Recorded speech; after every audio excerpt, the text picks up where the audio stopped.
Okay, let's unpack this. Today, we're diving into a single, really potent source. It's a piece of creative expression titled Ballad of Corrupt Leaders. Right. Now, this isn't, a research paper or a dry news report. It's a poem, but it is absolutely packed with vivid imagery and, well, some strong, raw sentiments.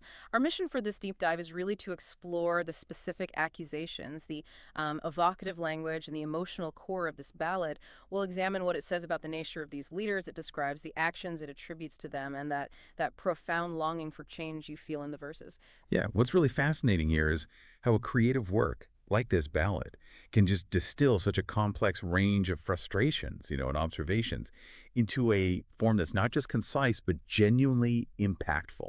So we're going to pick apart the specific details the poem uses to paint its picture and really consider what these pervasive themes might mean for you, the listener, especially when you encounter similar expressions of societal discontent.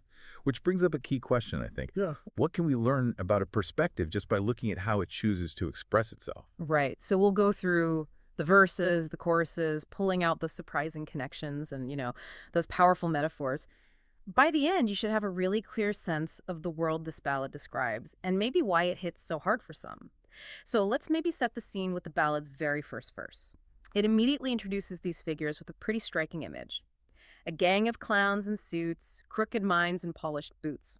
That's quite an opening, isn't it? What makes that initial characterization so effective, like right off the bat? Oh, it's brilliant in its immediacy, isn't it? That clowns in suits, it just strips away any perceived authority, any respectability. It basically reduces them to figures of ridicule from the absolute first line. Yeah. And then pairing that with crooked minds in polished boots, it immediately suggests that beneath that sort of slick, polished exterior, there's something fundamentally dishonest, deceitful. It sets a tone of, well, contempt instantly. Yeah, total contempt. And from that sort of character assassination, the poem doesn't waste any time. It hits on concrete accusations. It claims they built no schools or homes or roads.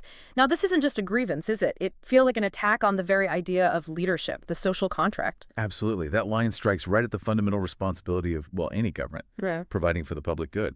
By stating they built nothing essential, it highlights a complete dereliction of duty in the most basic, tangible ways. It implies not just neglect, but a betrayal of trust on really foundational issues. Then it gets a bit shadowy. Just loaded up their secret codes. That feels deliberately vague, right? But still incredibly potent. What's that line doing there, do you think? Beyond just implying, hidden stuff. Well, it's masterful in its ambiguity, I think.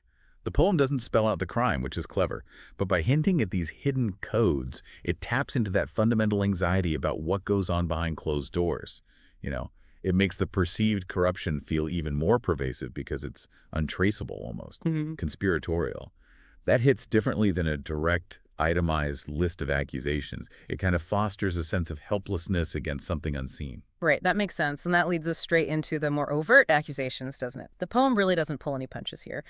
They robbed the banks, they sold the land, signed it off with their bloody hand. Okay, that phrase, bloody hand. When you read that, what does that specific imagery add? What does it do beyond just saying corrupt? It's intensely physical, isn't it? It makes abstract financial crime feel brutally tangible. It's almost like a physical assault on the nation itself. It's not just a metaphor. It conjures this sense of violated trust and a deep, maybe irreparable wound. That bloody hand makes the betrayal feel personal, irreversible, and just deeply, viscerally wrong. Viscerally wrong, yeah. And the verse wraps up with this wonderfully sarcastic farewell. If any country loves their lies, please give them PR, we'll say goodbye. Such a cutting dismissal.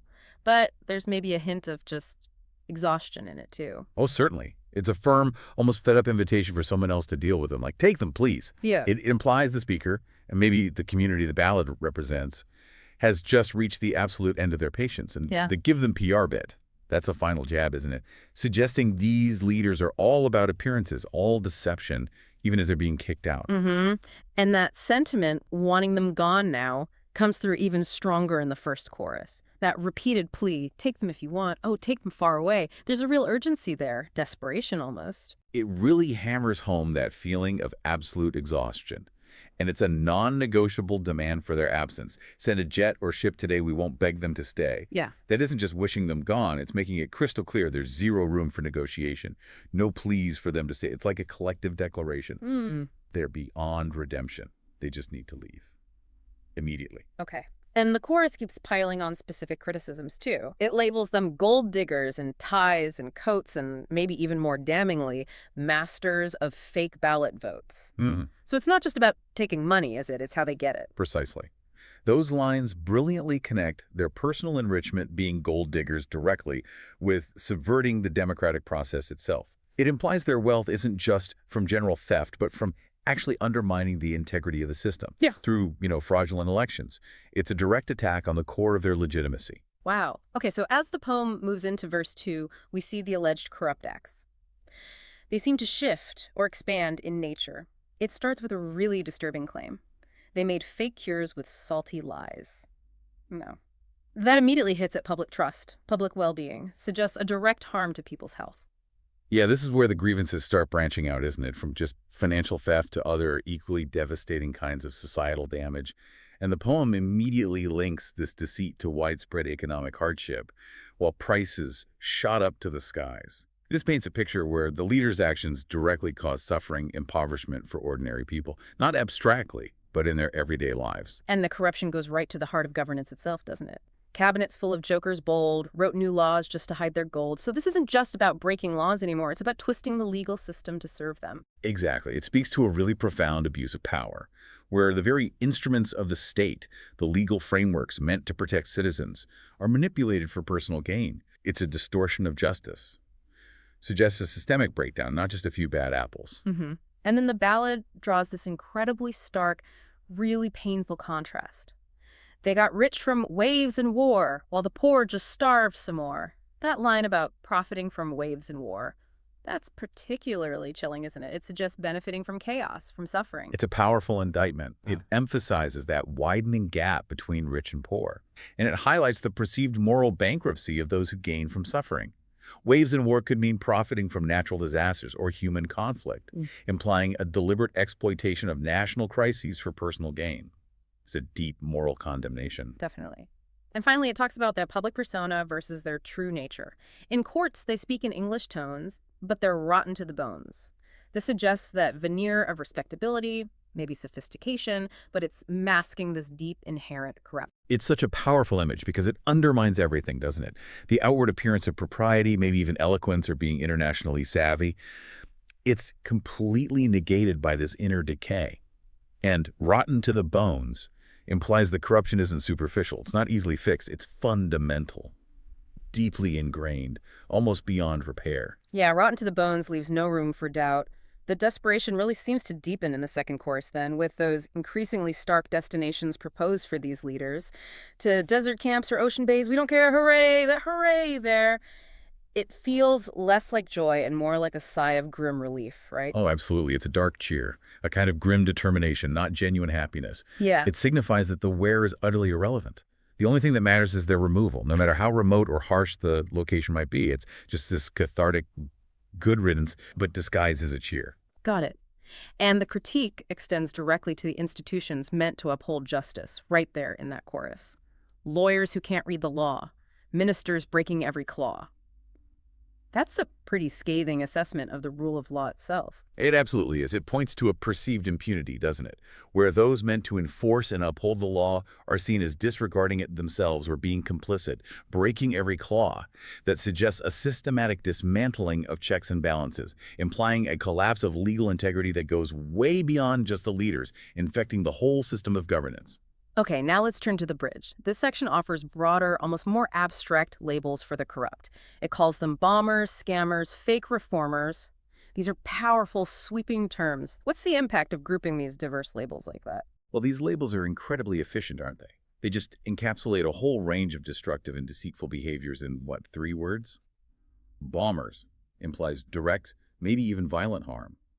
Scammers speaks clearly to financial fraud, trickery, and fake reformers that suggest this deceptive pretense of positive change when none is really intended, maybe even making things worse under the guise of improvement. It's like a rapid-fire indictment across multiple fronts. And the bridge immediately follows with that truly staggering financial loss mentioned. $1 trillion gone without a trace. The sheer scale of that number, it's immense. And then the follow-up, yet no shame upon their face. Right. It emphasizes the sheer magnitude of the alleged theft and, crucially, the total lack of accountability that goes with it. That no shame upon their face highlights this profound absence of remorse or consequence, which just adds to the ballad's biting sense of injustice. It's a psychological blow as much as a financial one, the sheer audacity of it. The audacity, exactly. Which brings us to the final chorus. The ultimate plea for removal is repeated, but with a touch of what feels like dark humor. We'll wrap them nice and ship today with no delay, okay? There's an almost polite urgency to it, isn't there? There is. It's a chilling blend of politeness and absolute urgency. The wrap them nice part is darkly ironic in its casualness. It just underscores the absolute determination to be rid of them. It's like a final, definitive severing, but couched in this bizarre civility that actually amplifies the underlying contempt. Yeah, wrap them nice. Wow. And the ballad clearly states the ultimate desired outcome for the populace, if these leaders are removed, will be free of pain and tears. And that's how the ballad concludes, isn't it? On this note of profound longing for liberation, it suggests that removing these figures isn't just about punishment. It's presented as the necessary condition for ending suffering, for returning to a state of peace and freedom for the people. It's the ultimate vision of relief, really. So after all that, what does this all mean? We've taken a pretty deep dive into the Ballad of Corrupt Leaders. We've uncovered its specific accusations, felt its raw emotional appeal, seen its powerful imagery, and you've hopefully seen how this poetic expression conveys a really clear message about betrayal, manipulation, and that fervent desire for accountability. And if we connect this to the bigger picture, this ballad isn't just a lament. It's not just complaining. It's an articulation of a really deep-seated frustration with perceived corruption. It's a cry for justice, or at the very, very least, separation, just getting them away. What's fascinating here, I think, is how universal some of these sentiments can feel, regardless of the specific context the poem might have originally come from. Which raises maybe an important final question for you, the listener, to consider. When you encounter these strong emotional expressions of public discontent, what elements of their language or their form truly resonate with you? And maybe, why do they resonate?